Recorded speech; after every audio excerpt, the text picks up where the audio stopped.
नमस्ते दोस्तों। कहिए कैसे हैं आप और कैसे रही आपकी परीक्षा। मुझे तो लगता है अभी जो भी आपसे मिलता होगा यही एक ही प्रश्न पूछता होगा कि कैसे रही आपकी एग्ज़ाम। भाई ये कोई एग्ज़ाम ना रही, महायुद्ध रह गया। जी हाँ दोस्तों, आज के दौर में 10वीं और 12वीं के बच्चों के लिए तो परीक्षा जैसे एक महायुद्ध ही बन गया है। और लोगों के लिए भी यह बड़ी उत्सुकता बनी रहती है कि किसको कितने मार्क्स मिले हैं, किसको कितने परसेंटेज मिले हैं, किसने कितना स्कोर किया है। तो बच्चों, मेरी आपसे ये सलाह है कि आप इन सब बातों को अवॉइड करते हुए आपने अभी तक जो भी मेहनत की है और जिस भी तरह से आपकी परीक्षा आपने दी है, बस आप उसी पे बने रहिए। अपनी नज़रिए को ज़रा भी नहीं बदलेंगे। जो भी लोग कहेंगे आप अपने आप से संयम नहीं खोएंगे। यहाँ एक बात मैं विशेष करके बताना चाहती हूँ कि जिन जिन लोगों ने अभी परीक्षा दी है, सबसे पहले तो सोचा था कि एमसीक्यू है, तो सब लोग लिखने की झंझट से जो कि परेशानी होती है सबसे बड़ी, ज़्यादातर तो भाषा में इंग्लिश है, हिंदी है, लिटरेचर और मराठी जैसे विषयों में या फिर अन्य भाषाएं है उसमें लिखना पड़ता है। तो जिन जिन जो लोग इन बातों को झंझट समझते थे उनके लिए तो ये सबसे अच्छा मौका था। समझते थे कि चलो लिखने की झंझट से, परेशानी से तो हम दूर हो गए और एमसीक्यू है, बस देखना है कि 4 ऑप्शन दिए हैं उसमें से एक चुनना है और उस पर टिक करना है। तो बहुत ही सरल है। पर बहुत से लोगों से बातें हुई है मेरी और उनसे यह पता चला है कि नहीं, एमसीक्यू होते हुए भी उन्हें बहुत ज़्यादा मार्क्स वे अच्छे से नहीं कर पाए हैं एग्ज़ाम, या अच्छे अंक प्राप्त करने की ज़रा भी उम्मीद नहीं है। तो ऐसा क्यों हुआ? ऐसा इसलिए हुआ कि हम जो है पुस्तकें बिल्कुल भी नहीं पढ़ते हैं, जो कि हमारे लिए बहुत ही उपयुक्त होते हैं। हमें किसी भी प्रकार की बाहरी नोट्स या विशेष प्रकार की पब्लिकेशंस की कोई डाइजेस्ट या कोई सीरीज़ लगाने की ज़रूरत नहीं पड़ती है या फिर ख़रीदने की ज़रूरत नहीं पड़ती है। जब हम अपने ही पाठ्यक्रम की पुस्तकें बहुत अच्छे से शुरू से लेके अंत तक अगर अच्छे से पढ़े तो बात यहीं पर आकर वहीं खड़ी होती है कि जिन जिन लोगों ने ये सोचा था कि अभी हमें लिखने की ज़रूरत नहीं है, तो उन लोगों के लिए अभी यह एक फिर से नया दौर शुरू हो गया है कि उन्हें लिखने की प्रैक्टिस करनी होगी शुरू से लेकर अंत तक। यानी कि कोई भी लेसन आप जब स्टार्ट कर रहे हो पढ़ने के लिए, तो उसके शुरू से लेकर, यानी जो भी उसका इंट्रोडक्टरी पार्ट दिया है उसमें से भी आपको कुछ पॉइंट्स निकाल कर फिर लेसन की स्टार्टिंग, फिर उसका मध्यगा और उसका एंड, इसकी संपूर्ण जानकारी, उसमें क्या निहित इंफॉर्मेशन दी गई है, किस तरह के डायग्राम्स दिए हैं, किस तरह के पिक्चर्स दिए हैं, उनके बारे में क्या जानकारी दी है, उसमें हम फिल इन द ब्लैंक्स,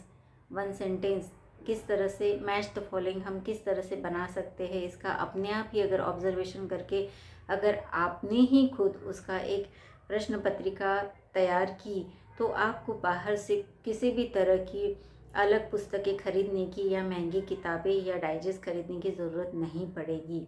अभी भी आपके पास दोस्तों बहुत टाइम है। यानी कि अब तो दिसंबर चल रहा है, जनवरी फरवरी, ये 2 महीने आपके लिए विशेष करके बहुत समय है। इसमें अभी भी आप इसमें बहुत अच्छे से तैयारी कर सकते हैं। अगर आज भी आप अच्छी तरह से अपना एक टाइम टेबल बना लें और पुस्तकों का सही माध्यम से अच्छे से उपयोग करें, जो भी आपके पाठ्यक्रम में दी गई है, और उससे कोई भी जो लेसन्स आपको बताए गए हैं, अगर आप उसका 1 बाय 1 अच्छे से सिस्टमेटिकली एक नोटबुक मेंटेन करके अगर आप उसमें से अच्छे से पॉइंट आउट करें 1 बाय 1, यानी इंट्रोडक्टरी पार्ट से लेकर, यानी कि स्टार्टिंग पॉइंट से लेकर एंड तक, अगर आप 1 बाय 1 खुद ही उसके नोट्स बनाना शुरू करें, बहुत टाइम है, 2 महीने का टाइम बहुत टाइम है। तो अगर आप सिस्टमेटिक एक टाइम टेबल बना ले कि आज मैं बायो करूँगा, आज मैं केमिस्ट्री करूँगा, या आज फिजिक्स करूँगा, या हिंदी करना है, इंग्लिश करना है, सिस्टमेटिकली उसका एक चार्ट बना ले कि मुझे इन दिनों में ये करना है, और अपने लिए 2-2 घंटे का एक चार्ट बना ले कि 2 घंटे मुझे आज इसके लिए देना है और 2 घंटे मुझे आज इसके लिए देना है। और इस तरह से जब आप लिखेंगे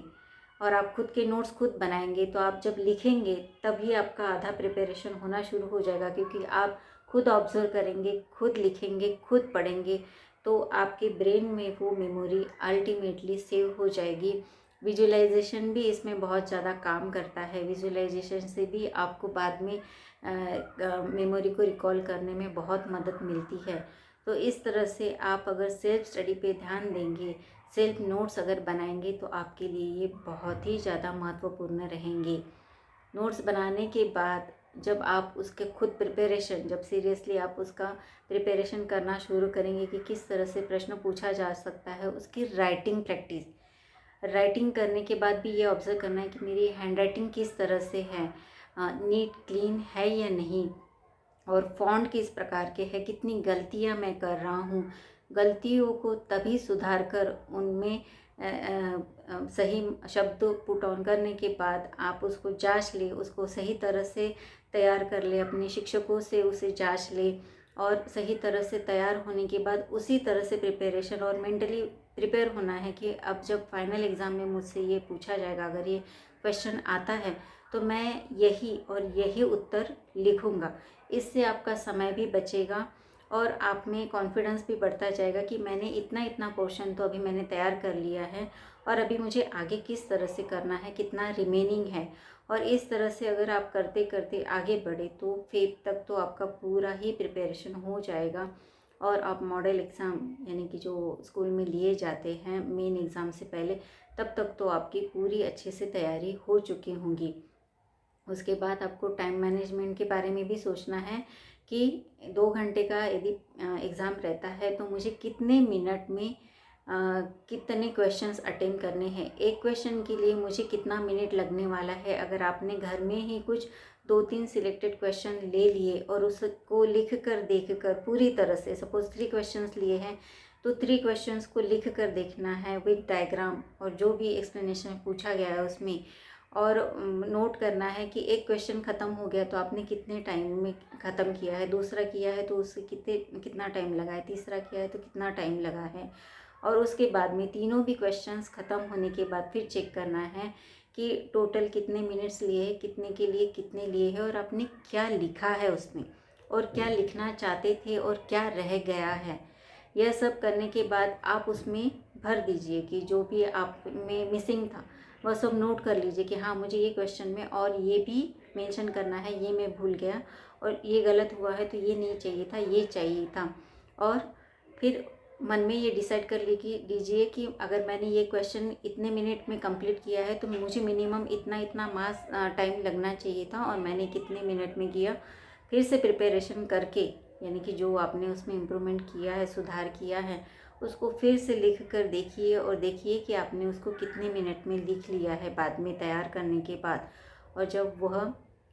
स्पेसिफिक टाइम में और बन जाता है अच्छी तरह से तैयार, तो मन में यह डिसाइड कर लीजिए कि मुझे इसी प्रकार से अपना आंसर फाइनल एग्ज़ाम में भी लिखना है। दोस्तों, अगर इसी तरह से आपने टाइम मैनेजमेंट किया तो आप अच्छी तरह से 2 घंटे में, या जितना भी टाइम लिमिटेशन आपके पर्टिकुलर पेपर को दिया गया है, उतने टाइम में आप अपना एग्ज़ाम पेपर अच्छी तरह से लिख पाएंगे।